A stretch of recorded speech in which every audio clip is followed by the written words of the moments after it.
Today we are discussing 7 players that I believe you must avoid in fantasy football based on where they're currently going in drafts right now. And this one hurts to say, but I think Davante Adams belongs on that list because he's currently going as a top 20 player. And again, it might sound crazy to say this, but that is wrong. Because as you can see at the top of the fantasy blueprint right here, I currently have Adams as my 32nd overall player. He goes as the 17th overall player. That's a 15 spot difference, and you just can't be taking these types of players that early in drafts. It'll ruin your entire draft. And there's a lot that goes into this, and let's start to break it down. Adams might have been the biggest loser this entire offseason out of any player for fantasy because the Raiders were basically the only team that really didn't get an improvement at the quarterback position in the entire NFL. You can see right here, this was the NFL draft, and there's a ton of quarterbacks taken. The first 3 picks were quarterbacks, and if you just keep scrolling, another quarterback at pick number 8 in Michael Penix, J.J. McCarthy at 10, and Bo Nix at number 12. These 6 quarterbacks were all taken before the Raiders pick at pick 13, so they couldn't get one of these guys that maybe one of these rookies improves the quarterback position for them. And instead, they got Brock Bowers out of Georgia, a tight end who is one of the best tight ends, if not the best tight end we've ever seen in college football. And what he does is bring even more target competition to the receiver room. So if anything, just this first round pick in not being a quarterback and actually being Brock Bowers hurts Davante Adams. It actually got worse for him, not better, as a lot of people expected maybe it would get better with a quarterback. So now this leaves Davante in a pretty crappy spot because the quarterback situation is not great. It wasn't great last year. Now Jimmy G is even gone. Here's what we're currently working with in the Raiders quarterback room. Aiden O'Connell, a second-year player who did not have a good rookie year. He's coming back, and then they signed Gardner Minshew to a 2-year deal. Didn't give him a ton of guaranteed money. He ranks like 30th in quarterback guaranteed money. So this is a terrible situation. Now Adams did actually average 15.8 points per game and 11.2 targets per game with Aiden O'Connell last year. And those are solid numbers, but he is also a solid wide receiver. He basically had the same production with Jimmy G. It's not like Aiden O'Connell was fueling Davante Adams' performances. If anything, he was harming them. Because as you can see right here on Player Profiler, Aiden O'Connell in quarterback efficiency, his yards per attempt ranked 27th amongst all quarterbacks. And then you scroll down to his accuracy, his true completion percentage was 24th, and this got even worse when he was targeting balls downfield, 20 plus yards, and under pressure. And then there's Minshew, who was kind of productive in the Colts offense last year, but basically it was because of the way it was coached by Shane Steichen. They gave him easy completions. But despite that, Minshew was still 25th in quarterback efficiency and threw the 4th most interceptable passes. And then another knock against Davante Adams is his coach, Antonio Pierce. His philosophy is to run the ball. A couple of times at post-game press conferences last year, he was visibly upset when his running back didn't get 20 plus carries. And across the 9 games with Antonio Pierce as the interim head coach last year, the Raiders ranked 20th in neutral pass rate, and even when they were trailing by 7 or more, they still ranked in the bottom 10 in pass rate. All that basically translates to Antonio Pierce loves to run the ball in all situations, even if they're trailing by over 7 points. Now, as for the target competition, it's basically going to be pretty similar outside of Brock Bowers being added in. You're going to get Jacoby Myers, who was pretty quietly a successful wide receiver last year in this offense. He was averaging nearly 7 targets per game and was one of the most consistent producers on a weekly basis for fantasy. More specifically, Myers had at least 11 fantasy points in 63% of his games. That's up there with some of the tops in the league in terms of consistency. And then we don't even have to get into the fact that he is an aging receiver at 31. So Davante Adams right now going as the 17th overall player. I just think it's way too soon. It's 1 to 2 rounds earlier. All these guys who currently go after him, I would just much rather have in drafts. You have guys like Derrick Henry and a couple of other pieces if we were to scroll up. Definitely guys like Malik Neighbors, Chris Olave. We'll get into some of these pieces. Now let's move from the wide receiver position and talk about a running back who you've all loved in fantasy for years, I'm sure. And that takes us back to the fantasy blueprint at the top here. We're going to talk about Austin Ekeler, who currently goes as the 91st overall player in round 8. I am 21 spots later. I think he goes 2 rounds way too early. And now if you don't know and you're not familiar or caught up, Austin Ekeler is no longer a Charger. He's now on the Washington Commanders. He signed a 2-year deal with them this offseason. And more specifically, that 2-year deal, it's worth about $8 million. But if you scroll over to the guaranteed money, just $4 million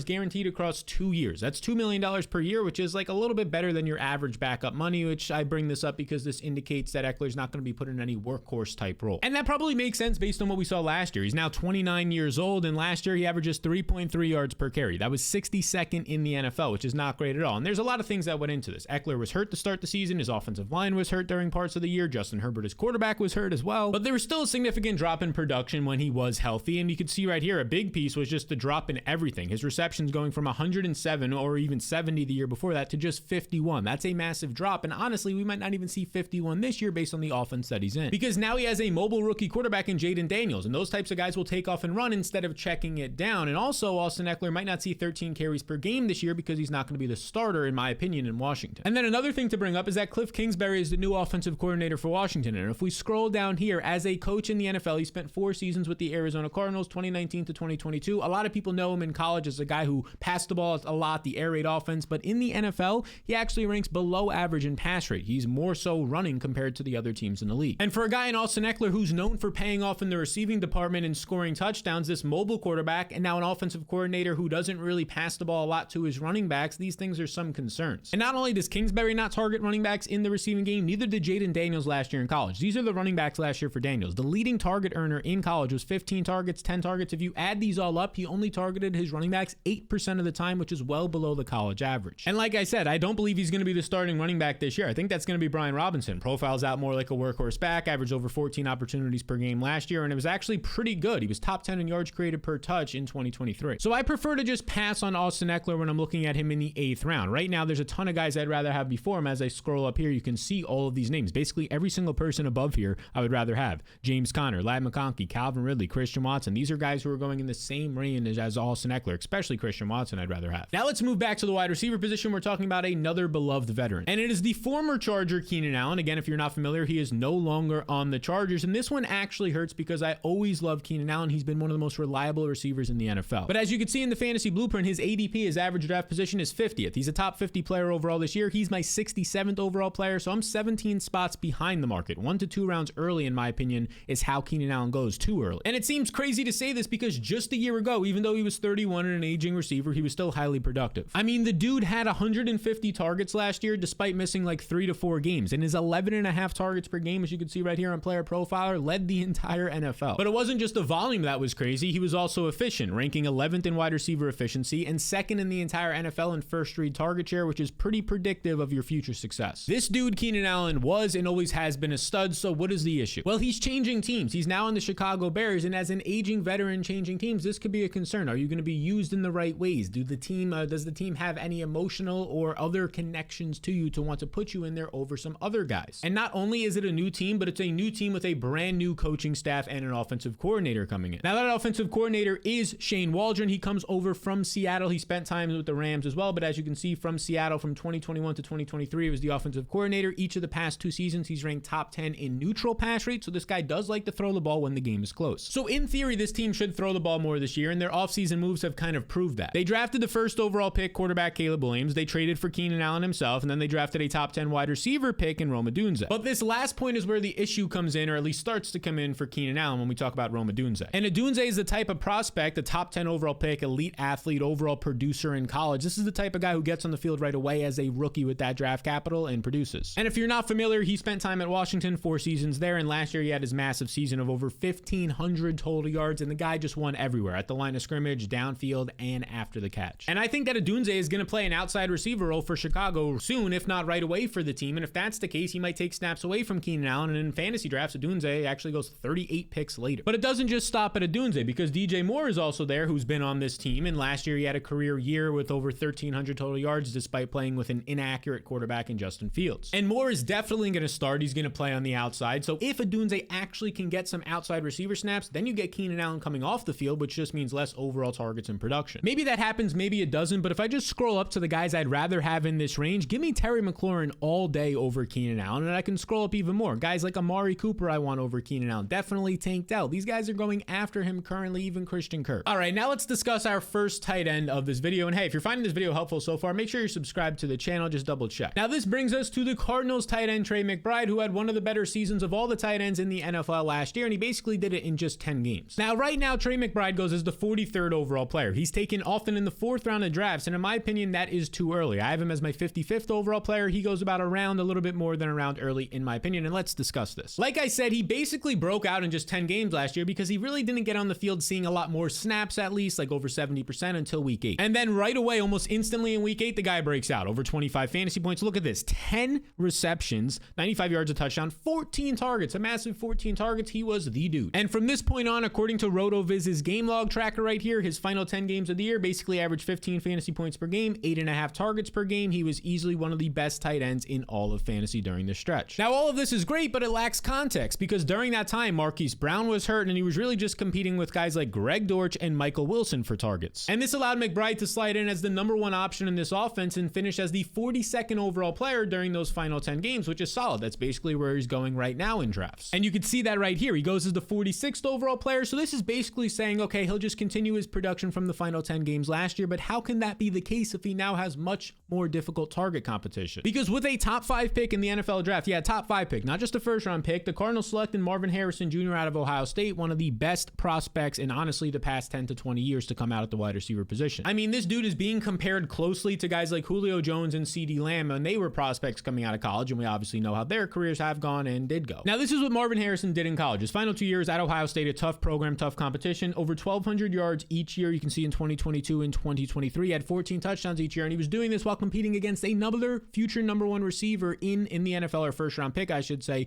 in Emeka Buka. The dude is a legit threat the second he steps on the football field, and yeah, that's going to be an upgrade in target competition compared to what Trey McBride was dealing with last year, but it doesn't stop there. And now that I'm thinking about it, I think I butchered Ibuka's name, so before you get the Twitter fingers in the comments, I apologize for that. Because now he has to compete with Marvin Harrison, also those two guys from last year, Greg Dortch and Michael Wilson, but then there's Zay Jones, which might not seem like a lot, but when you're adding this type of depth receiver, Zay Jones, who when healthy over the past few seasons has been a quality intermediate to downfield receiver, I think this is an upgrade from a guy like Rondale Moore, who was with the team last year, so it means even more tough competition for Trey McBride. Now, there is one key area where I can see pretty obviously that McBride could pay off this fourth round price tag, and that's the touchdowns department. In his NFL career through 2 seasons, just 4 total touchdowns, 3 last year, 1 the year before that. If he could have like a 10 touchdown season, well, of course, then he could pay off this price tag, but we could say that with almost anyone. And it becomes more difficult to envision that when you have Kyler Murray out there. This was Kyler Murray last year, just 13 red zone carries, but he did this in just 8 games. So he was seeing over 1 red zone carry per game. That's going to hurt your tight end's upside in the red zone. Now, in my opinion right now, there's just no way that I could be drafting Trey McBride as like the 43rd, 44th overall player. I mean, right now, I would just rather wait and get Dalton Kincaid 10 picks later, or wait even later than that, and you can scroll all the way down here and start seeing some other tight ends like Evan Ingram goes way later, scroll even more, and you can wait on Jake Ferguson like 4 to 5 rounds later. So maybe some guys I've brought up so far in this video have made you upset, and I think this next guy might be the guy who makes you the most upset in the entire video. And if it's not Stefon Diggs, it'll definitely be the next guy I'm talking about. So again, those Twitter fingers, the comment fingers, just hear me out before we go all crazy. Because right now, Stefon Diggs goes as the 28th overall player in drafts. He's often taken in the second or the early third round, and that's just way too early in my opinion. He's my 48th overall player. I'm never getting this guy. I'm 20 rounds later than ADP in the fantasy blueprint, which you can get down below if you want. You can get it for a risk-free offer right now. Basically, any single person can get it absolutely risk-free. We'll talk more about it later. But if you were to scroll through here right now, people are taking Stefon Diggs after all these guys who go after him. Mike Evans, Travis Kelce, Derrick Henry, Jalen Waddle is a crazy one to me, and so is Devonta Smith and DK Metcalf. I mean, this is all crazy. Now, here's what we know about Diggs. He was traded to this team. He's on a 1-year deal, so he's basically a rental as this team tries to maximize the window that they have with CJ Stroud's rookie contract. It makes sense. Now, that's all fair, but it's just pretty surprising to me to see that Nico Collins goes in drafts as like the 20th receiver, Stefon Diggs like the 27th. A lot of drafts you'll see him go as a top 24 guy, so he's pretty close to Nico Collins, which means that some people believe that there's a decent chance Diggs is the number 1 receiver on this team,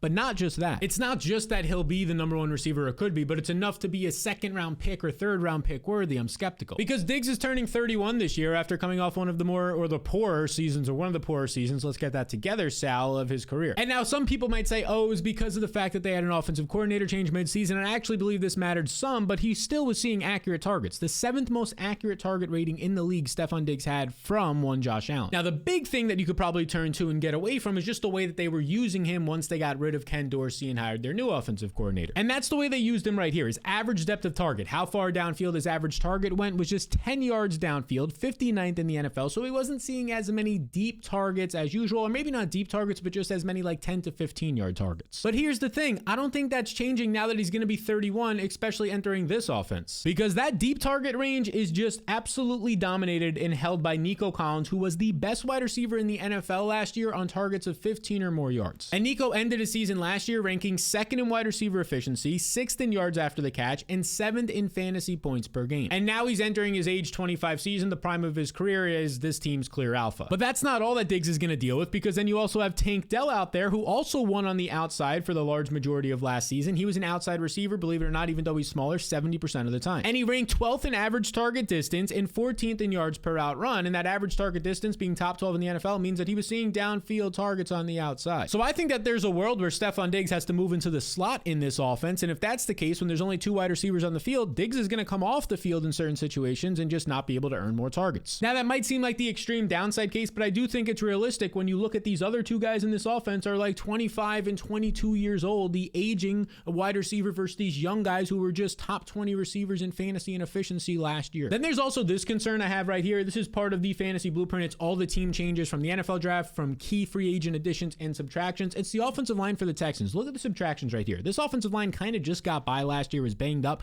and then they lose 3 pieces in Michael Dieter, Josh Jones, and George Fant, and they only replace it with a rookie in the NFL draft, Blake Fisher, and then a late round rookie, Ladarius Henderson. So really this offensive line, in my opinion, is kind of suspect. And not for nothing, maybe this leads to them running the ball more than people expect. They did sign Joe Mixon in free agency. This team ranked 17th in pass rate last year, so they weren't throwing the ball all around the field like people think. I don't know, I'm just spitballing here, but based on his current ADP and all the factors that we just talked about, I'm really not in on Stefon Diggs unless he drops. Now this next player, if Stefon Diggs didn't do it for you, I think that this quarterback is going to be the guy that everybody goes, hey, how dare you Salen is outside my door waving their fists. It's the guy we just talked about a little bit. It's CJ Stroud, the Houston Texans quarterback, and here's the deal. He's obviously great. He had a great rookie season. I don't doubt it. He never turned the ball over. He looked comfortable and efficient, but here's the thing. Stroud currently goes right now as the quarterback 5 in drafts. Yes, a top 5 quarterback. He's going ahead of Anthony Richardson, about 5 to 10 picks ahead of Anthony Richardson right now. You can scroll down here and you can see Kyler Murray. He's going 20 picks ahead of Kyler Murray. I bring these names up because I think these guys have a high ceiling and can easily outproduce him. I think Anthony Richardson definitely can. I think he has quarterback 1 upside based on his mobility. He's coming off the shoulder surgery, but he was throwing after 4 months. He has a great coach in Shane Steichen. I think that's a guy I'd rather have than CJ Stroud. And then similar things could be said for Kyler Murray as well, because here's the thing. CJ Stroud doesn't have the rushing upside. He's mobile, but he doesn't use it. He averaged just 11 rushing yards per game last year, ranking 31st amongst all quarterbacks, 167 yards, ranked just 21st. So even though he has the upgrades with Stefon Diggs joining the team and replacing Noah Brown in the starting rotation and Joe Mixon now in the backfield, he's going to need like a 40-plus touchdown season if he's actually going to finish top 5 around these mobile quarterbacks. Maybe 40-plus is a bit aggressive, but you get my point there. And then there's also the offensive line concerns that can come into play this year that I don't think anybody's talking about. So rather than taking CJ Stroud as the 48th overall player, I'm 30 spots later on him. Why not just wait a little bit? You can scroll down, get Anthony Richardson around later. You could scroll down a whole lot more, and that's where Kyler Murray becomes available 2 to 2.5 rounds later for a guy who I think has a higher ceiling than CJ Stroud. Now, before we get into the guy who I think is the #1 most avoid in all of fantasy football as of right now, I do have to let you know about the beautiful fantasy blueprint. And look, I'm not going to take up a lot of your time. You'll get a link in the description below, or you can scan the QR code and it'll take you to this page. You click get access, and what does it take you to? Some options to get the fantasy blueprint absolutely risk-free based on where you're located. These 2 main options.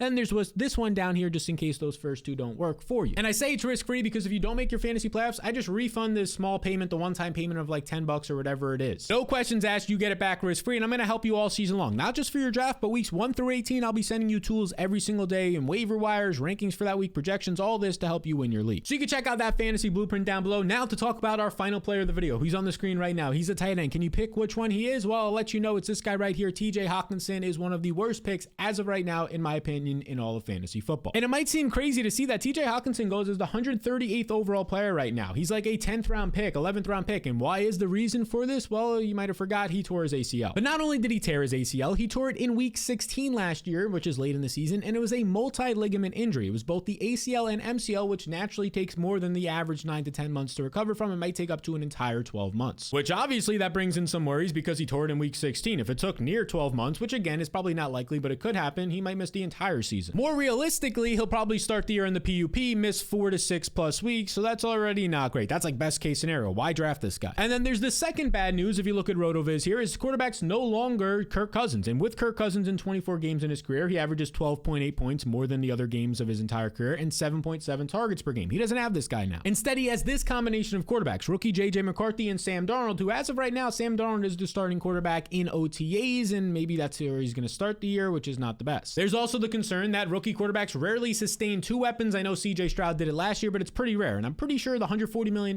wide receiver Justin Jefferson is going to be the guy who is the #1 option on this team. So now you might be thinking, Sal, isn't this already baked into his price as like in a 10th or an 11th round pick? And my answer to that would be absolutely not. I think according to my fantasy blueprint, he's a 14th or 15th round pick. He's my 168th overall player. I'm 58 spots lower than consensus, the most I am on any other player, because here's the deal right now. Look at all of the guys that he is currently going before. You can see all these guys after him. I definitely want Tyler Lockett instead. You look at the exact same position. You can scroll down and it's rounds later. Why not just get Pat Freiermuth 2 to 3 rounds later? Why not just wait even longer than that? And you can keep scrolling and scrolling and scrolling and finding another tight end in this range like Juwan Johnson. You could wait literally 6 to 7 rounds and get Juwan Johnson, who I think is actually going to at least play half the season or more. Generally speaking, I don't like drafting guys coming off of a multi-ligament knee injury, especially when it was in week 16 and he's a somewhat older player. Not old, but older. I say generally speaking because sometimes the ADP accounts for it, but in this situation, it definitely does not. So beautiful people, we made it through it. These are the 7 players that please stop drafting them, at least as of right now at their current ADP. We do not hate players, we just don't like their ADPs. Now, if you want to see some of the players that you must must draft this season, well, I'll put those 2 videos right here. Early on, these are the must draft running backs and wide receivers that I believe based on their current ADPs in fantasy football.